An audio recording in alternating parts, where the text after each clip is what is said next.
One night at one show, I received 11 chocolate cakes. And it was local, so I took them home. And that is an argument that nobody in this building has ever had at 3 o'clock in the morning. Because you don't just walk into the house with 11 cakes. You make some noise, you know.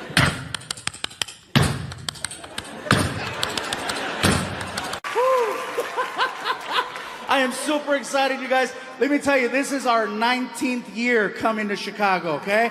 19 years. The first time I came here, I got a chance to meet some people, and they says, you know what, Gabriel, have you ever been here? Have you ever been to Chicago?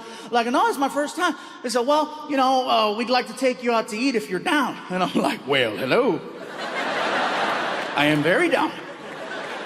They took me to a restaurant called Portillo's.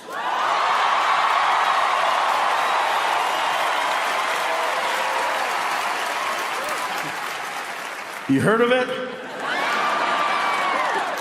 So we get there, and it was very, very good. The hot dogs were delicious. I had a chicken chop salad. It was amazing. Had a beef dip, really, really good.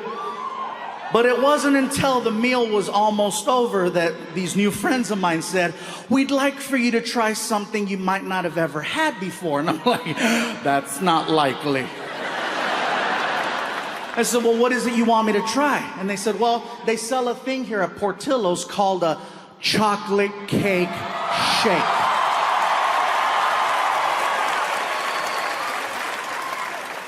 I said, you had me at chocolate.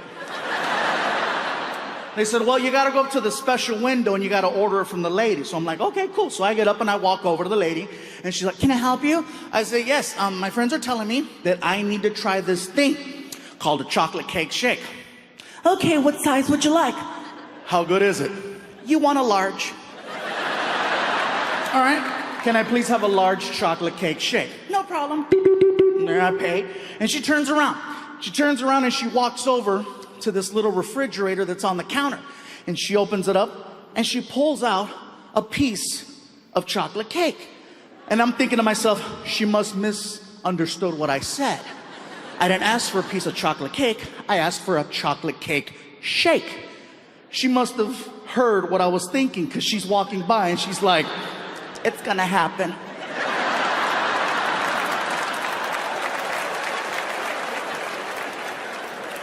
She walks over to the blender, she takes the freaking lid off, and she just looks at me and does this. And I was like, no. And she's like, oh yeah. She pours it and she hands me this like 44-ounce chocolate shake, which is way more than anybody should be drinking. The straw was so thick you could almost fit your thumb in it, okay? So I grab the shake and I begin to attempt to drink it. So I'm just, and I can see the shake coming out.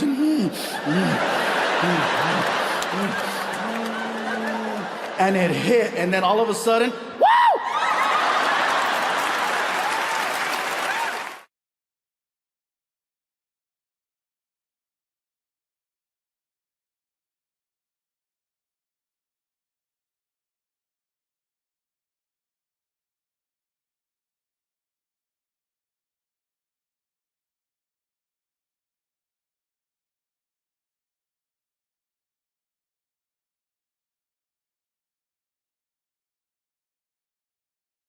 no.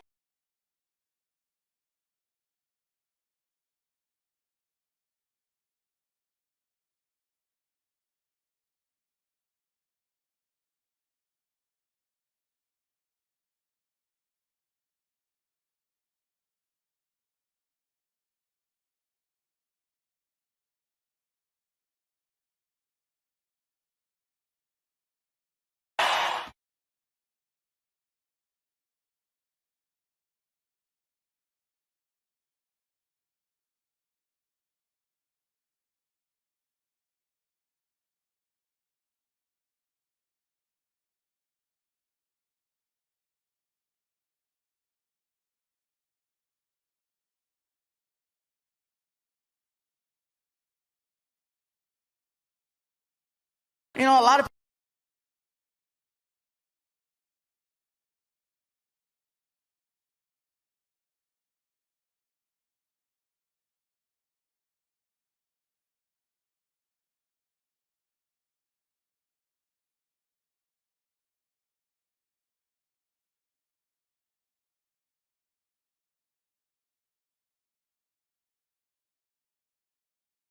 I know some of you just found out Martin is real because you finally get to see him, right? And if you're Mexican, yes, he looks like Machete or Marco Antonio Solis. If you're white, he looks like the Big Lebowski. Wow. This is awesome. And Martin wasn't lying, you guys. We started off in freaking garages and backyard barbecues and quinceañeras and weddings. And now it's like, this is home for us. The biggest thing I've ever done will be tonight, without a shadow of a doubt. And I'm glad that we can all be here for this. This is, because after COVID, I wasn't sure what was going to happen. You know what I'm saying? Like, the only good thing I can say about 2020 for me was the fact that for some reason I managed to lose 70 pounds. Yeah. Thank you. Yeah, I lost 70 pounds. People ask me, what's your secret? I said, it's no secret. They closed all the goddamn restaurants. That's a secret. I didn't know how to cook. That was the secret. It was me at home with a Foreman grill making weenies. But yeah, we were on tour in Kalamazoo, Michigan when we got the news that we had to go home.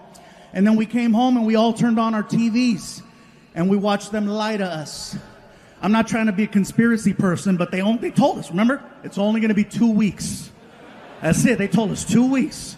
All right? Ladies and gentlemen, we'd just like to ask that you go home for 2 weeks. Be with your loved ones. Be with your family. Just 2 weeks while we figure things out. Dr. Anthony Fauci has given us some new information to go by. Just 2 weeks. That's all we need. Just 2 weeks. And I apologize for using the same stereotypical old white voice. But that's the one that they used. Because that's the one we listen to in a time of crisis. It couldn't be any other voice. It couldn't be, no hombre, cállate, shut up, mira. No más 2 weeks, okay? No más tú. You're gonna go home con tu mamá y tu papá. And if COVID come to the house, you tell COVID, hey, no está aquí, güey. Come back another time, it's okay. Just 2 weeks. It couldn't be any other voice. It couldn't be, I'll tell you what. This is what you're gonna do, goddammit. You're gonna take your ass home, you're gonna hunker down. You're gonna hunker down, and if COVID shows up at your front door, get her done right there to the face. Okay, that's what you're gonna do. Just 2 weeks. It couldn't be any other voice. It couldn't be, all right, listen up. Okay, this is what's gonna happen. You're gonna go home, you're gonna be with your family and them, right? And if, you don't wanna laugh at the black voice, huh? Whatever, that's your guilt, not my guilt. I'm fine. But yeah, just 2 weeks. That's what they told us. 2 weeks. And 2 weeks turned into 2 months, turned into half a year, turned into a year plus. And little by little, they told us who was most at risk for COVID-19. Come to find out, it's people over 45. Okay? People who are overweight. Here we go. Diabetics, no chingas. Really? Most at risk, Latinos and African Americans. Bye, Felicia. I come to find out I was 85% of the underlying conditions. Over 45, overweight, diabetic, high cholesterol, high blood pressure. Apparently, COVID is my Tinder match. Someone finally wants to swipe right. And her name is Corona. Yeah. The mask thing is still a thing. Some are for it, some are not. Some places it's required, some places it's optional. Biggest complaint I have heard about the mask is that the mask smells funny. And I'm here to tell you, no, it doesn't. You do. You are smelling what everyone has been telling you all these years. And finally, you're smoking what we've been smoking. Oh, yeah. I'll be honest with you, my mask smells delicious. My mask smells like Oreos and Tres Leches cake, okay? If you smell my mask right now, you will Krispy Kreme yourself. It's so good. I feel like selling it on the OnlyFans website to see if I can make some money. Some of you know what's up. Sucio! Yeah, so. This next thing I'm going to say is in no way, shape, or form political. So please don't take it that way. The vaccine. Look at some of you. Oh, here we go. Here we go. I knew it. I knew it was coming. I knew it. Look at him. He's got booster written all over him. Look at him. I'm not here to tell you what to do with your bodies. I'm just here to share a story. I got vaccinated, okay, and I'm not saying it to get approval. I'm just telling you because, hey, look, I was 85% of the underlying conditions. At this point, I'm rolling the dice. Plus, I wanted to work. I got the vaccine, but it was one of those things where, in the beginning, when you wanted to get the vaccine, you couldn't just walk into a CVS. You had to make an appointment, and it was a drive out. You couldn't just show up. Because I tried. Oh, I tried using the face. I'm like, hey. Apparently this only works at Red Lobster. Oh yeah, I could show up at Red Lobster at 8 o'clock on a Saturday. It's on. Do you have reservations? It's Fluffy, make biscuits! But for the vaccine, no, I made my appointment like everyone else. It was a drive-out location, There's a little speaker box. May I help you? This is very familiar. Yeah, let me have a large vaccine. Pfizer, Moderna. I got a coupon, whatever's free. Pull up to the window. And then I pull up to the next window. And then a guy who's all covered up. He's got the whole,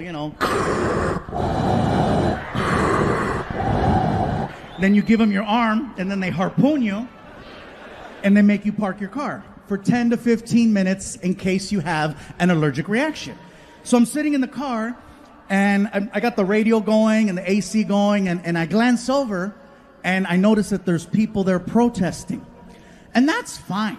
Protesting is a right, and I'm all for it, okay? My problem is when protesters leave the sidewalk and get right in your face. So here's what happened. I glance over, I see the protesters, and I locked eyes with one of them.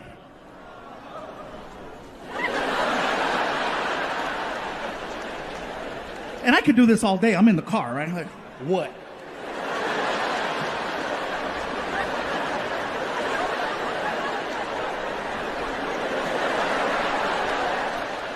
The lady who I'm looking at all of a sudden starts walking towards me. And I'm like, shit. She gets to my car and she starts going off on me. And I have never had a complete stranger go off on me for no reason at all. She gets to the car and she's like, "You are so stupid. You are so stupid. How could you get the vaccine? How could you get the vaccine? You have no idea what you just put inside your body, dumbass." I didn't know what to say. I was like, "Bitch, I eat chorizo."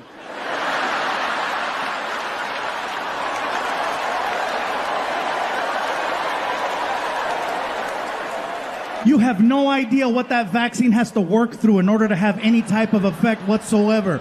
It's got to go through years with the chorizo, chicharrón, carnitas, carne asada, freaking hot dogs, bologna, spam, menudo, caldo de res. Oh. It's got to go through the gauntlet.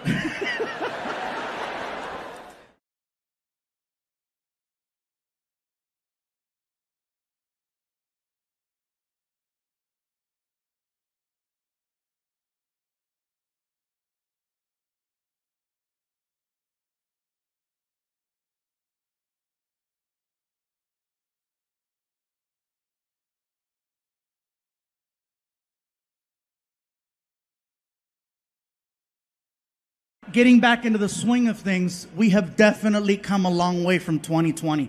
The fact that we're in a sold-out stadium, elbow to elbow, ready to laugh, have fun. We've come a long way. 2020, you guys, I got to just thank my dogs. I got to thank my dogs because my dogs kept me sane. They kept me happy. They kept me focused. Because I was so depressed. I was sad. I didn't know what to make of things. Do we have any dog owners? Yeah? See, dog owners, you know what's up. No other animal in the world will give you 100% like a dog. What? Cat? No.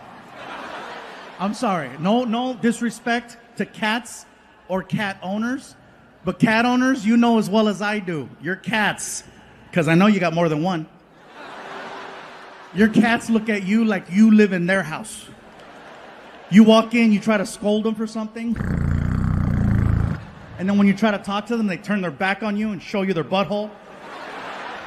You're staring, you're like, oh my God, it's so dark. Only a dog will give you 100% of itself. That's why they get so sad when they know you're about to leave, and why they get so happy when you come home. You are literally everything they've been looking forward to. And now you're back! I know for a fact, nothing on this planet loves me more than my dogs. I said this last night and someone said, what about your son? I said, nothing loves me more. I could leave my dressing room for 1 minute or 1 hour. When I come back, the reaction is the same. It is the greatest moment ever, every single time. Oh yeah. My dog Vinny will jump off the couch and run towards me top speed. And then when he gets to me, he jumps up and down. And he makes a sound like a... You can almost hear, where were you? Where were you? Where were you?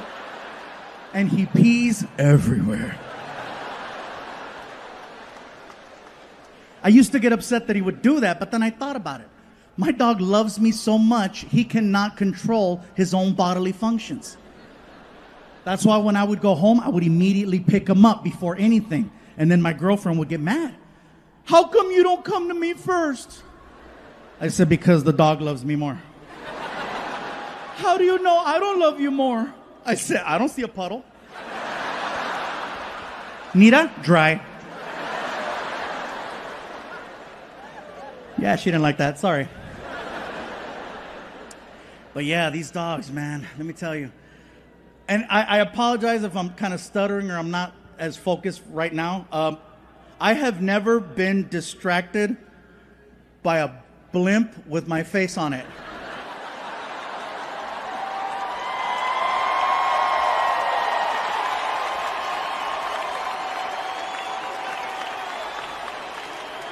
I'm sorry, Netflix, but shit, this...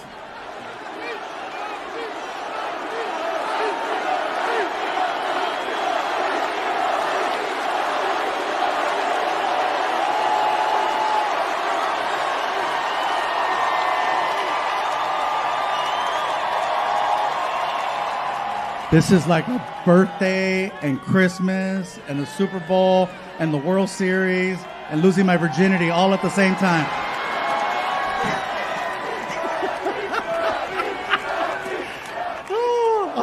Even saw the lights up the Goodyear blimp.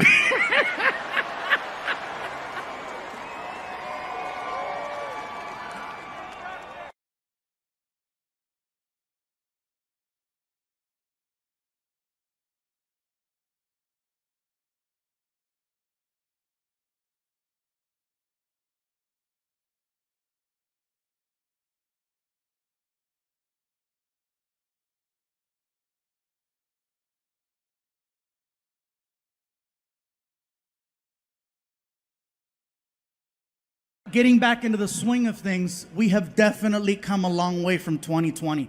The fact that we're in a sold-out stadium, elbow to elbow, ready to laugh, have fun.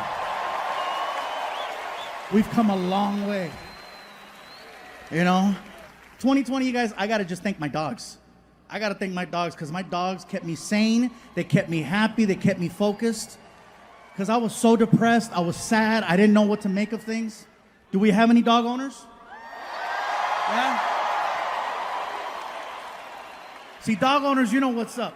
No other animal in the world will give you 100% like a dog. What, cat? No. I'm sorry. No disrespect to cats or cat owners. But cat owners, you know as well as I do. You're cats. Because I know you got more than one. Your cats look at you like you live in their house.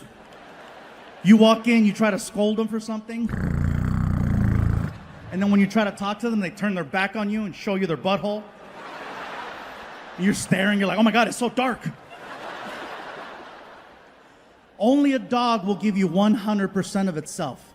That's why they get so sad when they know you're about to leave, and why they get so happy when you come home.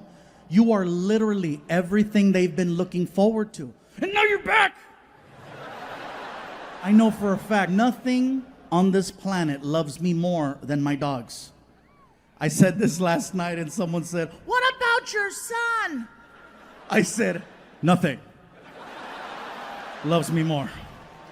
I could leave my dressing room for 1 minute or 1 hour. When I come back, the reaction is the same. It is the greatest moment ever, every single time. Oh yeah. My dog Vinny will jump off the couch and run towards me top speed. And then when he gets to me, he jumps up and down. And he makes a sound like a... You can almost hear, "Where were you? Where were you? Where were you?" And he pees everywhere. I used to get upset that he would do that, but then I thought about it. My dog loves me so much, he cannot control his own bodily functions. That's why when I would go home, I would immediately pick him up before anything. And then my girlfriend would get mad. "How come you don't come to me first?" I said, "Because the dog loves me more." "How do you know I don't love you more?" I said, "I don't see a puddle." Mira, dry. Yeah, she didn't like that, sorry. But yeah, these dogs, man, let me tell you. And I apologize if I'm kind of stuttering or I'm not as focused right now. I have never been distracted by a blimp with my face on it.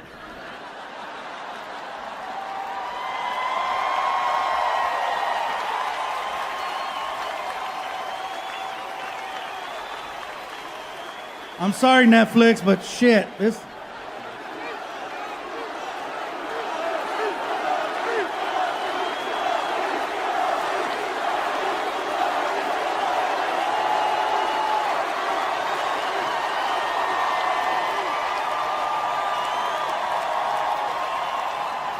This is like a birthday and Christmas and the Super Bowl and the World Series and losing my virginity all at the same time.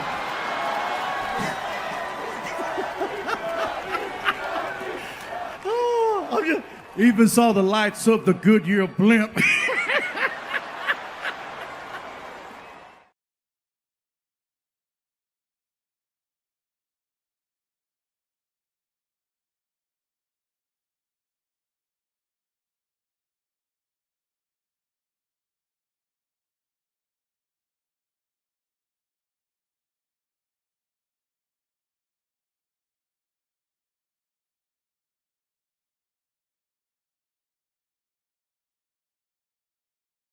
We were in Mumbai, Bangalore, and Delhi. Okay, these three places is where we went to perform. Mumbai and Bangalore, the shows went over very, very well. Okay, there were about 1,500 to 2,000 people, which is amazing for if you're going over there. I was like excited, yes. And then we get to Delhi. And when we got to Delhi, you guys, it got a little crazy. Martin walks out on stage and the crowd recognized him. And they started chanting, "Martin!" Anytime I hear that, I'm like, they know him, it's gonna be a good show. So Martin starts cracking jokes. The crowd starts laughing. He's cracking more jokes. The crowd keeps laughing. All of a sudden, I hear this.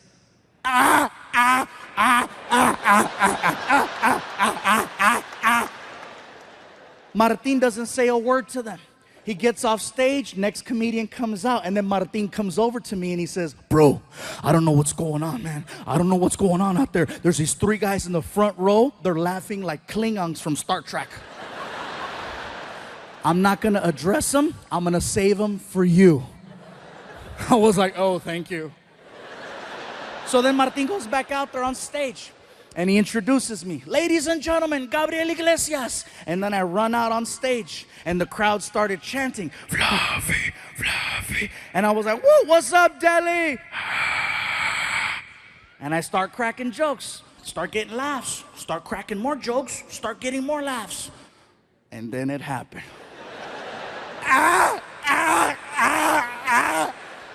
Now see me, I can't avoid things, especially when it's front row center.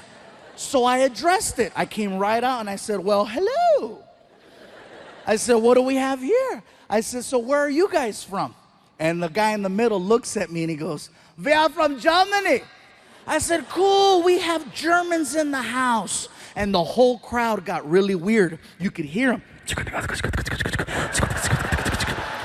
They freaked out because they thought I was gonna start making fun of the German people. And one guy even stood up. "Don't do it, don't do it, don't do it." I go, "Relax, bro, have a seat. Don't do it." I'm not gonna make fun of the German people. That's the last thing I wanna do is offend them. I don't wanna end up outside in an alley somewhere freaking in 2 hours. And this is the last time we are going to tell you, do not make fun of German people. As I'm doing this joke about a German kicking me on the floor with the accent, here's where it gets crazy. I get hit in the side of the head by a bat. Listen to what I just told you, Bay Area. I get hit in the side of the head by a bat.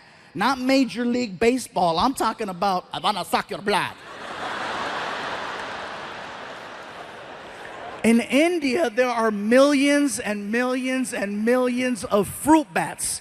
And one of them, actually 6 of them, made it inside of the building. And they're flying around and they're hanging out in the rafters. And one of them decides to fly down. And basically, when I was doing the kicks, I stepped into the line of flight of the bat, and he caught me right here. I'm like, "What the hell?" And I look up, and you see it, and you can hear it.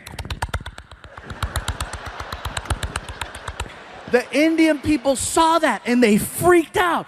They were yelling, "They did it! They did it! We told you, don't do it! We told you, don't do it! They are evil! They are evil!" I'm like, dude, I don't care how evil you think the Germans are. They don't have control over bats. It wasn't like the guy got offended and said, "Oh, really? Uns release the bat." So now the crowd is weird. These guys are laughing. "Ah, ah, ah, ah." And there's freaking bats flying around the theater. First 2 minutes of my show. I gotta do an hour. And now I've already lost the crowd. They're freaking out. These guys are laughing weird. I'm nervous. It's my first time there. I don't know how to get out of this. So I literally walked over to the other side of the stage and I started just performing for this side of the room, trying to redirect the focus right here. And I'm so nervous. I'm stuttering. I don't even have a segue. I'm like, it's crazy in America. Everybody in America likes drinking, it's real crazy. Like for example, Mexicans, most Mexicans, we like drinking tequila. Most black people like Hennessy. Most white people like Jaeger. Here in India, you guys like Fanta. And when I said Fanta, the crowd went crazy because it was such a local reference. They freaked out. They were like screaming, "Oh my God, he knows, he knows." They started singing, "Fanta, Fanta, don't you wanna Fanta, Fanta, don't you wanna Fanta, Fanta." The roar was so big, it allowed me to restart my show. So I started cracking new jokes and more jokes and these jokes and those jokes. 5 minutes go by. 5 minutes go by. All of a sudden, the Germans got offended at the fact that I left them out of my drinking joke. The one in the middle stands up and he approaches the stage. Now this stage has got to be about 5 feet tall. The guy's head was about this high. He was like 6'4". He looks at me and he starts pointing and he's yelling, "Hey, fat man! Fat man! What about us, huh? What about the Germans? What do we drink?" I was like, "Dude, that was like 5 minutes ago. We were giving you a chance. What do we drink?" I'm like, "First of all, sir, I apologize. I'm really nervous right now. I had no idea there was gonna be Germans here tonight." Yeah, felt like Poland. I don't care if you laugh or not. That's a smart-ass joke. That's a smart-ass joke. It's not my fault some of you pendejos failed history. You better Google that and find out why it's so damn funny. So, all the older white people are, "God damn it, yeah." So anyway, so I'm standing there and I go, "Listen, sir, you need to have a seat, okay? The people are getting nervous. You need to have a seat so I can finish the show." And the guy, he refuses. He says, "I will not sit down, fat man, until you tell us what we drink." I go, "Listen, I don't know what you guys drink." And the Indians are being so cute. They're trying to help me. They're yelling, "Hey, they like Fanta too." And the guy was like, "We do not like Fanta." I'm like, "Dude, I go, sir, please have a seat. I will not have a seat until you tell us what we drink. Tell us, fat man. I go, listen, sir, you need to sit down and you need to stop calling me fat man. Now it's starting to bother me. This is like the 6th time he does it. And I didn't just lose 100 pounds to now get called fat man.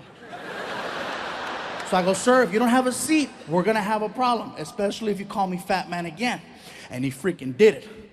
What are you gonna do, fat man? What do we drink? Even Martin, who's behind the curtain, knew. He knows when I'm at that point where I've crossed over. I can hear him in the back. Don't do it. Too late, Fluffy's pissed. So I said, you wanna know what you drink? Tell me. Don't ask me where this came from. I got right in his face and I said, blood of Jews.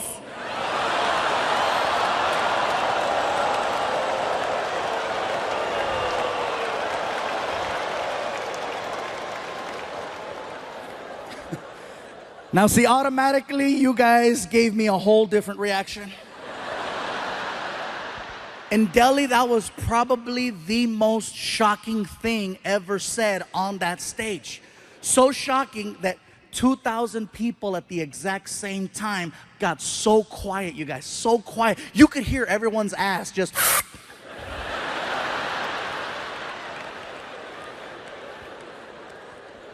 And I'm still standing there, my hands out. Have you ever said something that was so bad? And I mean, you knew it was bad as it was coming out of your mouth, and you're trying to stop it, but it's too late, it's already out, and you're like, no. And it's too late. Blood of Jews is all over his face, right? I'm standing there, my hands out, I'm looking at him, he's looking at me, and I'm like, ah! He says, that's a good one, yeah, that's a good one. Oh my God, thank you, thank you.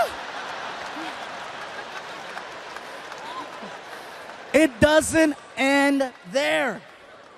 I'm telling you guys, this is so crazy. So next morning, Martin and I are flying back home to Los Angeles from Delhi. We're taking an airline called British Airways. We go from Delhi to London, England, and we have a connecting flight over there.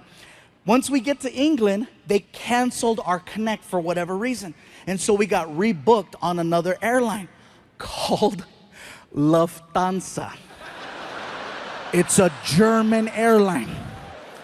Now, this is why I believe in karma. Seriously, Martin's like, really? Blood of Jews? I'm like, I know.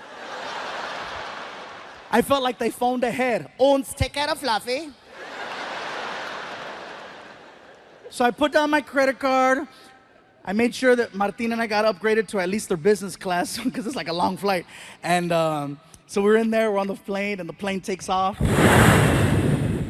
About 20 minutes into the flight, we're just sitting there, we're laughing. And the flight attendant, she starts coming down the aisle with the little cart. Okay, she's coming down the aisle and she sees me and she goes, hello, sir. Do you have a preferred drink of choice today? Martin looks at me, taps me in the chest, and he goes, hey, tell her. Tell her, bro. Come on, ask for it. If anybody has it. Dude, shut up.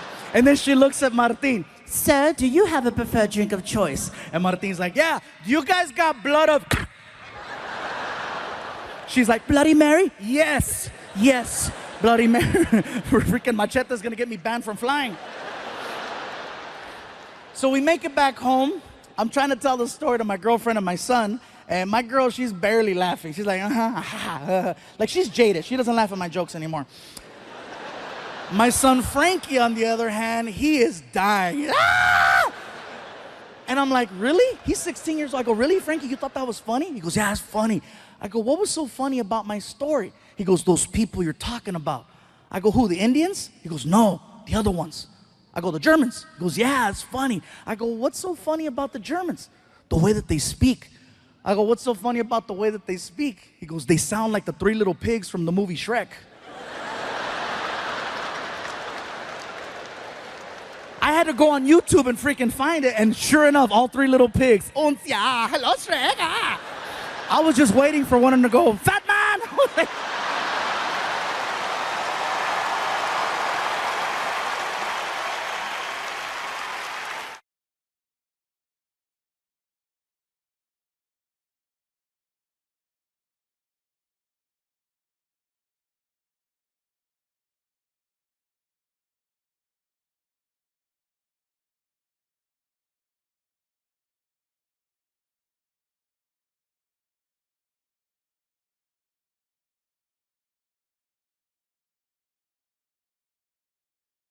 So my son has these two friends that come over the house all the time. One friend, his name is Ken, works a lot with computers. The other friend, his name is Fabian. He wants to be a police officer. Both of these kids are really, really good. Now, I keep calling everyone kids, even though they're all 18. But to me, they're kids. I'm almost 40. I'm like, Like some of the conversations that we have are very adult-like. And the other conversations, I'm like, what am I doing with my life? For example, at home when I'm hanging out, I usually just wear, very similar to now, except the Hawaiian shirt. I usually wear like a t-shirt that has like either Star Wars or Marvel Comics or Transformers on it or cartoons. I like wearing stuff like that around the house. One day, I'm wearing a t-shirt that has the Avengers on the front. And I walk into the living room, and my son's friend Fabian sees me wearing this shirt. And so he starts pointing. And I'm like, what's up, dude? He goes, weak. Excuse me? Weak. And then he says, DC's better. What did you say? DC's better. I'm like, DC's okay. Obama lives there. They pass laws. They got hotels, historic museums. It's not even a real state. I don't know why you're getting cray-cray. He goes, nah, fool, DC Comics. And I'm like, hey, man, I'm almost 40. I don't care. It's just a really cool shirt. I like it. It fits. No big deal. That's because they are. I go, you need to relax. They're the best. I go, you need to chill. And in my head, I'm like, why am I having this conversation? I have better things to do with my time, like trying to get my son on an elephant. But no. The kid in me's like, why are they the best? And then he points at the shirt again. Iron Man sucks. Batman's #1. I go, why? Because he is. I go, that's not an argument. First of all, Batman's not the best superhero. I hate to break it to you. He's not. I can hear people already getting ready to boo. They're like, oh, no, Fluffy, don't go there. Don't go there, Fluffy. Don't do it. Yes, I'm going to do this. Watch this. Batman's not the best superhero. Batman is the creepiest superhero. Batman is the creepiest superhero that has ever lived. He even sounds creepy. I'm Batman. I'm Batman. You don't recognize that voice? Want some candy? Help me find my puppy. Hello? He only comes out at night. His face is always covered up. He's always waiting in alleys. And who does he talk to? A guy named Joker, a guy named Riddler. His name is Batman. Joker, Riddler, Batman. Joker, Riddler, Batman. Those are Mexican gang member names. Can you imagine if that was Batman's real identity at night? I'm Batman. During the day? No, chingue su madre, soy Batman, loco. Todo el pinche día aquí trabajando y luego le parto la madre Joker. I'm Batman. I said, all right, Fabian, Mr. Batman's the best. Based on my t-shirt says Marvel Comics. I said, I see Thor, I see Captain America, I see Iron Man. Who are some of the superheroes that DC Comics has that makes them better than Marvel? Go. Batman, you said that. Superman, that's a good one. Wonder Woman, okay. Green Lantern, whoa. I said, I know the other superheroes, but Green Lantern? What's his power? He wears a ring, and the ring gives him power. I said, that's a fantasy. I don't know any man who wears a ring who has power.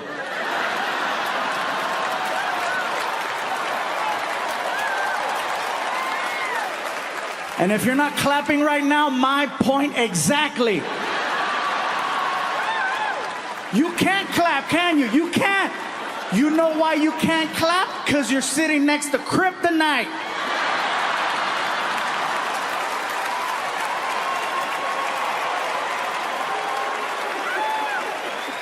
He's not even clapping. He's like, no, me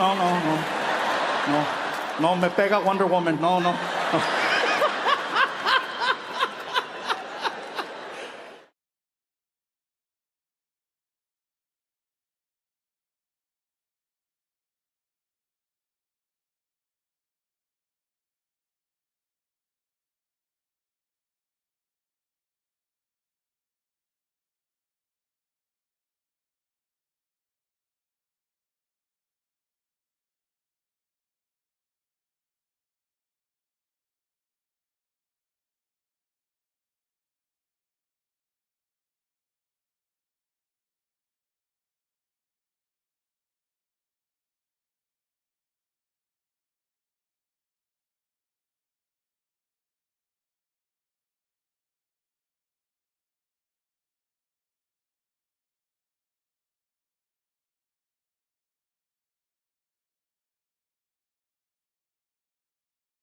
And for the record, no,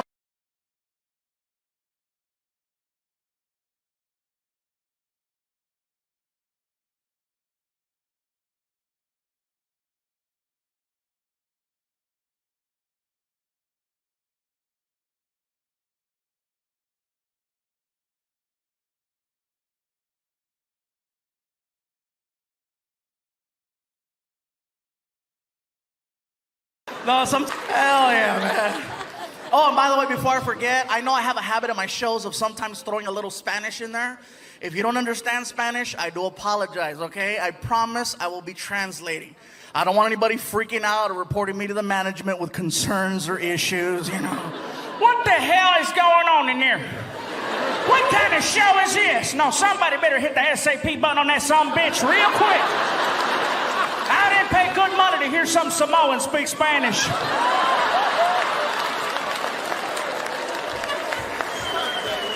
I'm not Samoan, I'm fluffy. I didn't know why the guy thought I was Samoan, you know? And I've had this happen a couple times where people go, "Are you Hawaiian?" I'm like, no. No, not just a shirt. I thought it was just a shirt, but no, how could it just be a shirt? Just because you wear a freaking sombrero, that doesn't make you Mexican. I see white people, Cinco de Mayo, wearing a sarape, walking a donkey with a sombrero. You don't look at him and go, "Hola, amigo." No, you're like, "Hey, Ted. Hi." You know, and he's walking around, "Hola, come on. Come on, stupid donkey. Donkey, come on." I don't get it, man. I'm just trying to do my thing. But it's funny, though. I didn't know why the guy thought I was Hawaiian until I actually went to Hawaii. I found out that Hawaiian people actually look like swollen Mexicans. They do. I got off the plane. I looked around. I was like, "Oh, my God, my family." Even they were like, "Aloha, brother. Lo que le, malo, malo." Orale.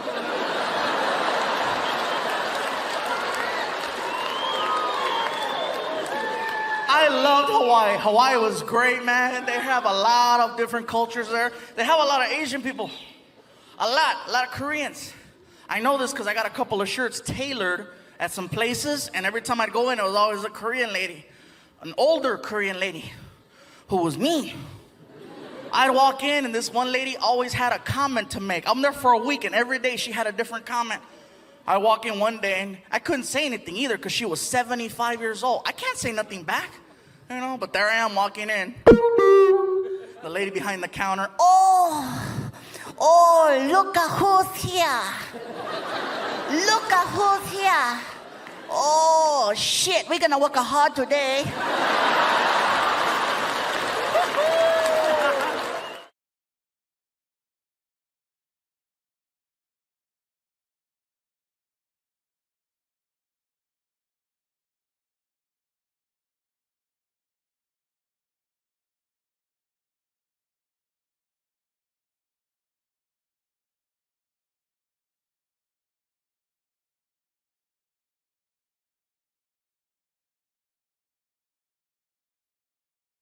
And by the way, I know I keep pointing at people in the front right here.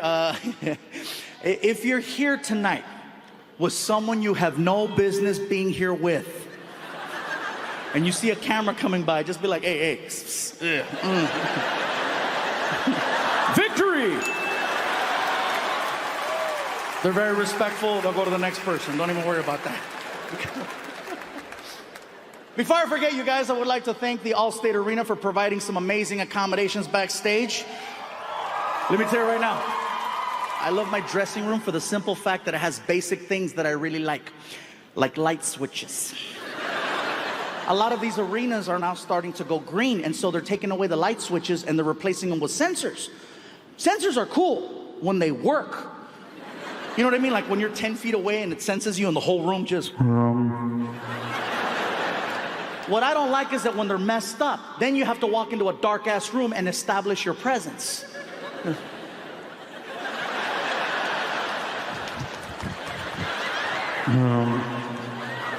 But then you stand still for 4 seconds. No. Shit!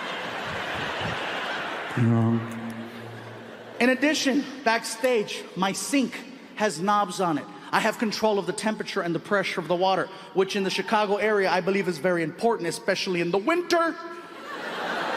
Oh man, you guys are no joke in the winter. You need warm water when you wash your hands. You can't rely on a sensor that gives you nothing but cold water, because you wash your hands with cold water, your hands get all cryptic. Then you go outside and people are making fun of you. Look at Thriller.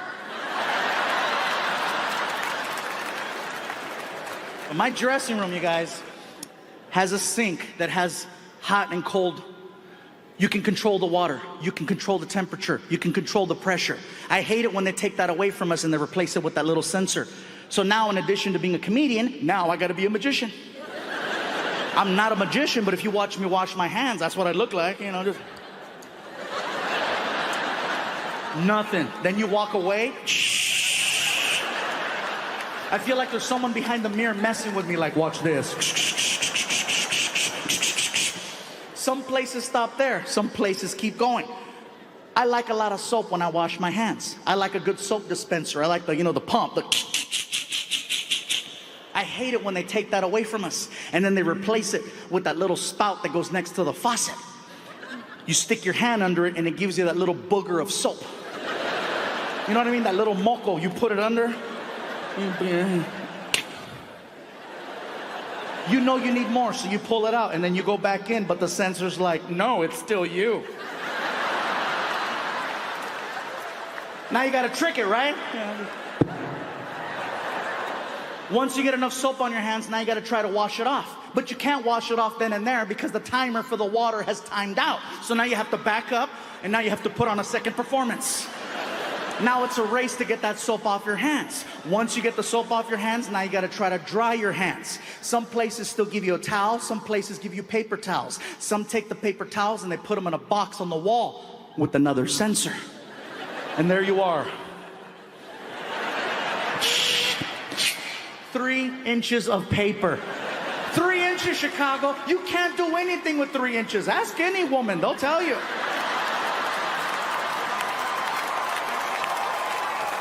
Or a guy, I'm equal opportunity. I need control of the paper. I need the crank, the...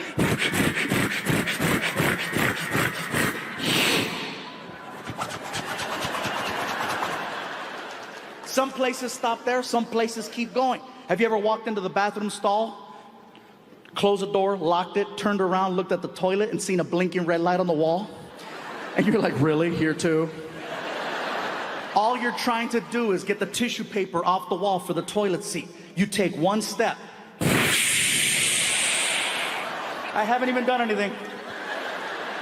You grab the paper.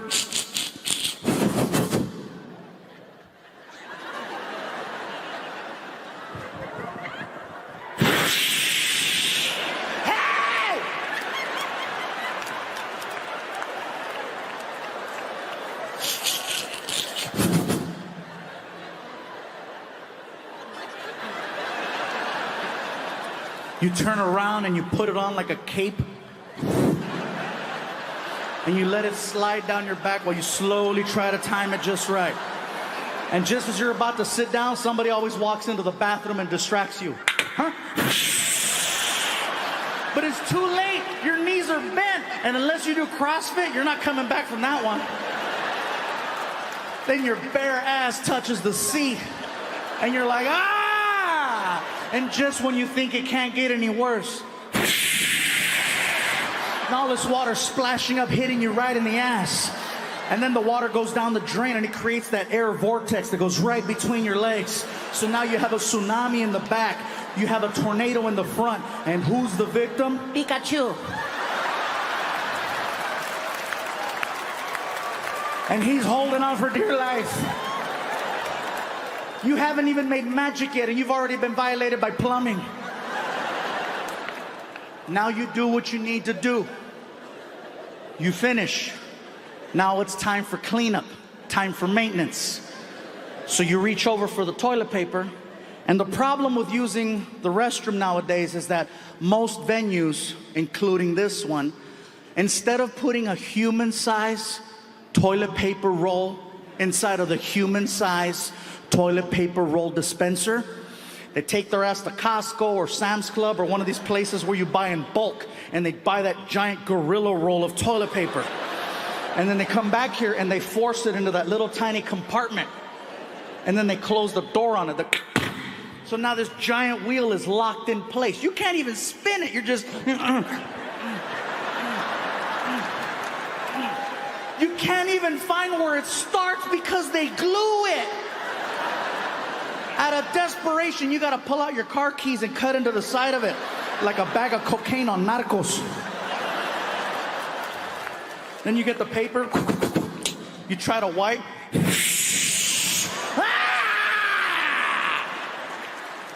Chicago, a year from now, I am predicting that they are gonna take 100% control of the restroom. You're gonna be sitting there and you're gonna think of me because you're gonna see it. You're gonna look over to get the toilet paper and there's gonna be a blinking red light on it. And you're gonna be like, oh my God, Fluffy called it. And what are you gonna have to do? One sheet.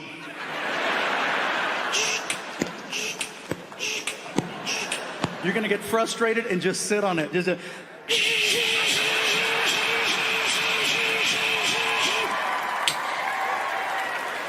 Sorry, bro. I know that was a lot of culo. I threw at you right there. She's like, it's like Magic Mike. I'm so sorry, bro. That was a lot. Damn. Yeah.